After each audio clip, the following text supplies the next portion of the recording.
Pollock और मिली, मिली Pollock की fiance थी और ये दोनों महात्मा गांधी के आश्रम में अफ्रीका में रहते थे और इंडियन ओपिनियन अखबार में अपना सेवाएं देते थे, वो अखबार जब चलता था तो। और ये दोनों महात्मा गांधी को तो अपने पिता जैसा मानते थे और बा को भी माँ जैसा मानते थे पोलक।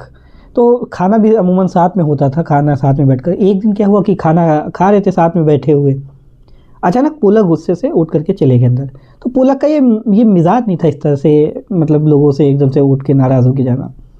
तो बा को बड़ा बुरा लगा। बा ने पूछा गांधी जी से कि आखिर क्या पोलक हम लोगों से नाराज़ हैं कुछ क्या? और गांधी कहते खाना खा लो फिर हम बात करते हैं। बाद में गांधी खाना खाने के बाद पोलक के कमरे में जाते हैं, पोलक से पूछते हैं कि क्या हुआ पोलक, कुछ नाराज़गी है या कुछ हम लोगों से गलती हो गई? तो पोलक बिल्कुल गुस्से में गांधी जी को झलक देते हैं, कहते हैं कि ये कोई तरीका है कि अफ्रीका के अखबार बराबर इंडियंस के ख़िलाफ़ झूठ और भ्रम फैला रहे हैं, नफ़रत फैला रहे हैं, प्रोपेगेंडा फैला रहे हैं और आप उसका खंडन ही नहीं करते हैं। आपको उनका जवाब देना चाहिए, आप वो इंडियंस के ख़िलाफ़ इतना लिखते हैं, आप उसका जवाब दीजिए। तो गांधी उनके कंधे पे पोलक के हाथ रखते हैं, हम उसका कहते हैं कि उसका जवाब क्या दिया जा सकता है? तो पोलक कहते हैं वो जवाब आप बहुत अच्छा दे सकते हैं, उसके लिए ये तमाम बातें बताते हैं पोलक। तो गांधी कहते हैं ये जवाब तो तुम भी दे सकते हो।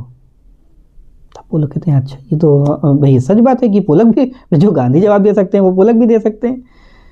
फिर पोलक उसके इंडियन ओपिनियन में बाद में अपना एक आर्टिकल लिखते हैं और पूरे प्रोपेगेंडे का पर्दाफाश करते हैं। जब वो छपता है फिर उसकी बहुत वाहवाही होती है। तब पोलक को समझ में आता है कि गांधी ने उसका जवाब क्यों नहीं दिया और पोलक से क्यों दिलवाया।